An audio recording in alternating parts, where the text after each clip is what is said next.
Okay, let me start the session. If anybody, sometimes if it is not audible, please raise the complaint through the chat. If it is not audible, please raise the complaint through the chat. Okay, let me start from the QPSK transmitter in the receiver, because in the previous class we have studied how exactly QPSK waveforms should be written, geometrical form, and all those things. To have a basic introduction, the QPSK is known as quadriphase shift keying, in which we are working with 4 symbols. Each and every symbol is mapped to a signal with different phases as shown in the particular table. Okay, for 10 the phase is pi by 4, for 00 3 pi by 4, so on and so forth. This is represented by I is equal to 1, the 00 symbol I is equal to 2, 01 I is equal to 3, 11 I is equal to 4. So 4 waveforms would be given, and this is the basic equation. So this equation number 9 could be expressed in terms of basis functions as per equation number 12. Okay, and this is the constellation diagram or the signal space diagram where the messages are plotted as shown in the figure. So now let us understand how to develop a QPSK transmitter and receiver. So first and the foremost, let us start from the transmitter. So the first equation, because from the equation only you are supposed to explain the transmitter block diagram. So how to explain the transmitter block diagram is as follows. I have written the equation in terms of basis functions. So from which equation I have taken this? If you go to the previous slides, from equation 12 I have taken. So what is the 12? It is a geometric representation of QPSK, and it has been written. So what does Si of t represents? It might be S1 of t, S2 of t, S3 of t, and S4 of t. So what we will do is we will write the waveform for the symbol 01. You can call the 01 as the symbol or debit. So let us choose the debit 01. Okay, this is the first debit as per the table, or any debit you can consider. Any debit you can consider. Okay, so as an example I am taking. Okay, and noting that E is equal to 2 into EB. So if you consider this particular thing, okay, you just analyze. What we will do is we will work for I is equal to 1 or a particular debit, and noting that E is equal to 2EB. What does this means? What does E represents? E represents this one, E. It represents the energy of the symbol. So how many symbols are present? How many bits are present in a symbol? There are 2 bits. So therefore, we can logically have this equation as E is equal to 2 into EB. So wherever you are having E, you can write it as E is equal to 2 into EB. So that much one can do it. Okay, so then E is equal to 2 into EB. So in this square root, what are you writing is 2 into EB. 2 into EB you are writing. So that is what you are going to do. Yes, and you substitute whatever you want, whether I is equal to 1, I is equal to 2, I is equal to 3, I is equal to 4. Whatever you can choose, you substitute. Okay, suppose if you substitute I is equal to 1, then what is going to happen? Just observe over here. This is a general analysis. So root E, that is root of 2 into EB cos of I is equal to 1 means cos of pi by 4. Okay, so cos pi by 4 is 1 by root 2. Keep it in mind. So root E into sine of I is equal to 1. So this value is again sine of pi by 4 is 1 by root 2. So within the brackets, within the flower brackets, if you put I is equal to 1 as the case. Okay, so what does I is equal to 1 represents? I is equal to 1 represents some debit. Let us not bother about the debits. I am just showing how to obtain the expression. So now if you write I is equal to 1. So cos pi by 4 and sin pi by 4 you are going to get within the flower brackets. So that would reduce to 1 by root 2, 1 by root 2 over here. But what is E? E is given as 2 into EB. So within the square root you are having root 2 into EB, and here there is 1 by root 2. So the square root, root 2 cancels, and you are left out with this particular expression. So this minus has been written over here. Okay, this is how, this is for I is equal to 1. Similarly, for I is equal to 2, what is going to change? The root EB will be same, but only the plus and the minus would get interchanged. That's all would be the basic thing. Okay, so now if you observe, so what are we having? Root EB into phi 1 of t and minus root EB into phi 2 of t. Okay, so this is how you can develop the block diagram for a QPSK transmitter. So now I is equal to 1. So what does I is equal to 1 represents? Just observe in this table, I is equal to 1 represents the bit 1 and 0. And I hope you are understanding. I is equal to 1 represents the bit 1 and 0. Here I should write 1 0.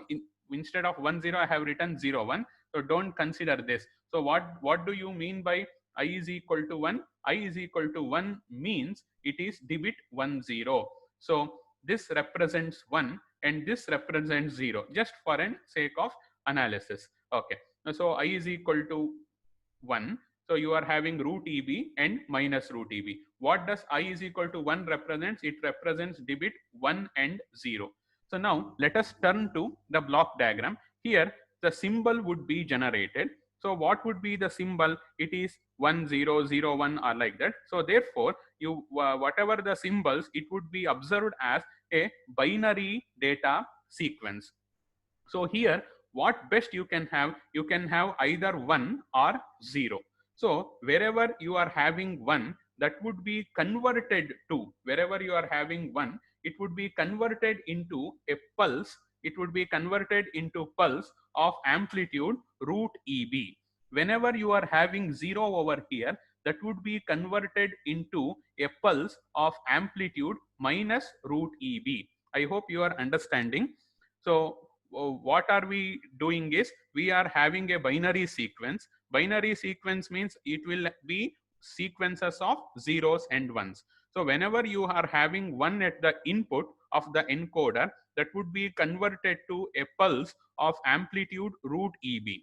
Whenever you are having 0, the 0 would be converted to an amplitude to a pulse of amplitude minus root EB. Okay, so here you are having a series input. That serial input would be converted to parallel outputs by the demultiplexer. Here you are having a sequences of zeros and ones. Okay, so that one bit will go to the upper channel and the another bit will go to the lower channel. Okay, so over here the upper channel means the implementation of the first term. So what are you going to get here? If you are having 1 over here, 1 over here, so 1 over here, 1 would be converted to root EB and it would be sent to the upper channel. That would be represented by A1 of t. If you are having 0, the 0 would be converted to a pulse of minus root EB and it would be sent to the lower channel. That is what it is going, what is represented by A2 of t. Then it would be multiplied by phi 1 of t over here and phi 2 of t over here. Finally, you should have an addition. So that would give you the QPSK signal. So why I have chosen this? Because to have a simple understanding, I is equal to 1 means you are sending the bit 1 and 0. This is not 0 1, it is 1 and 0. So now for 1, what they are going to do is they are going to represent the 1 in the form of a pulse with amplitude root EB, and 0 it is represented as a pulse of amplitude minus root EB. So that you are supposed to keep in mind. Okay, so this binary data, ones and zeros, would be converted to amplitudes over here, and the first term would be represented by the upper channel and the second term would be represented by the lower channel, phi1 of t and phi2 of t. Later you are having the plus, so that this is how you are going to generate a QPSK transmitter. So in the exam, I will give the notes. You can refer that notes and you can explain. So in the exam, what you are supposed to do is you should write the explanation for each block. What does this block will do? What this will convert? What the demultiplexer? Demultiplexer, what it will do is you are having a serial data. So from that serial data, the demultiplexer will send one bit to the upper channel and another bit to a lower channel simultaneously. So here, what are the possible bits which would be represented? It would be 1 and 0, or 0 1, or 1 1, or 1 0. But here you should not tell in the form of a bits, that should be represented in the form of pulses. 1 means root EB, 0 means minus root EB. So 0 0 means both channels carry minus root EB, minus root EB. 1 1 means both channel will carry a pulse of root EB, root EB.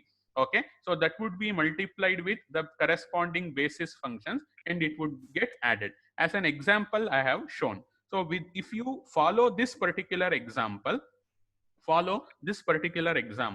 then you can easily observe what would be the output. So no need to remember the block diagram. So from the equation only, I have written the block diagram. Okay, so then we will move on to the QPSK receiver. So how to analyze a receiver means it is very simple. So receiver is analyzed as follows. Any given signal, first that should be converted to vectors. So from the vectors, we will do the analysis. So how to convert the signal to a vector? It is given as follows. X of t, it would be sent to the correlators. So phi1 of t and phi2 of t. So all of you know how does the correlator works. So what does it will do? It will, from the signal, it will give you the vector form. So x of t, you will have x1 and x2 at the output. So x1, x2 constitutes the received signal vector. So x of t has been converted to vector x, which has two elements, x1 and x2. This is not a vector. X1, x2 together will constitute a vector. Okay. So now what does the principle says is x1 and x2 you are having.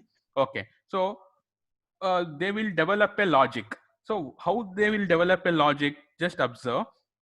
See, this is the constellation diagram. Okay, these are the transmitted signal points. Let us assume that my received signal will fall in this particular region. Just observe where is the mouse pointer. It has been fallen in the region Z1.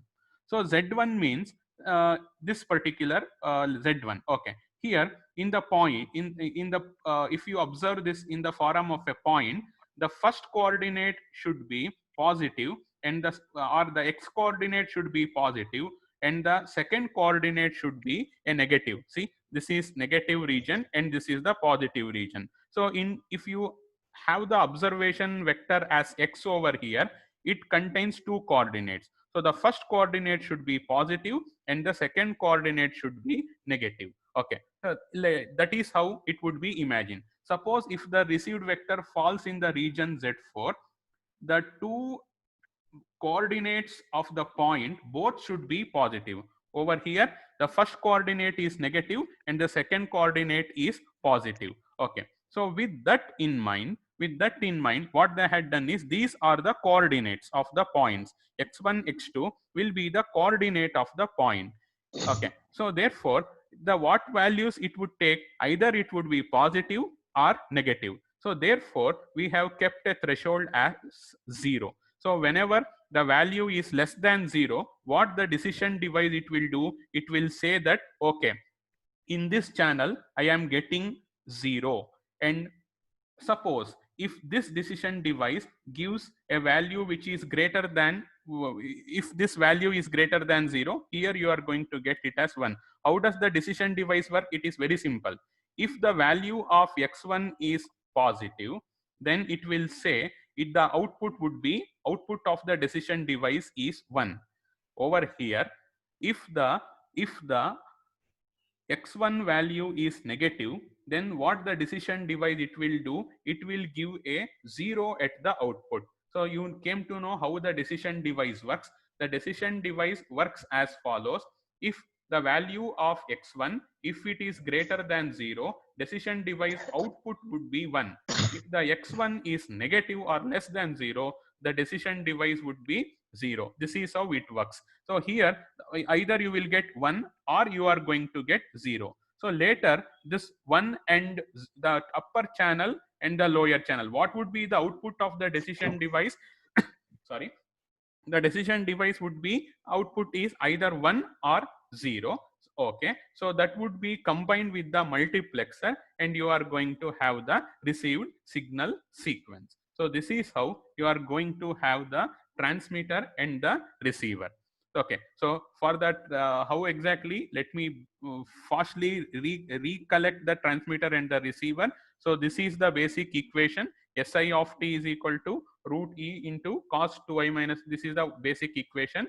So we have chosen a particular value, a particular case, that is for I is equal to 1. I is equal to 1 means debit, I is equal to 1 means debit 1 0. It has been wrongly written as 0 and 1, 0 1. Okay, that's not a problem. So I is equal to 1. Okay, so now if you substitute, what are you going to get? Root EB over here and minus root EB over here. What does I is equal to 1 represents? I is equal to 1 represents debit 1 0. Just remember, debit 1 0. So therefore one can say that 1 is represented by root EB and 0 is represented by minus root EB. Okay, so that is how the block diagram has been written, and both transmitters and receivers. Okay, so let me stop sharing the screen. In the next class, let me continue with the probability of the error. So this is a lengthy topic. So in the Monday's class, we will have only the discussion about the probability of the error. Okay, so let me stop sharing the screen.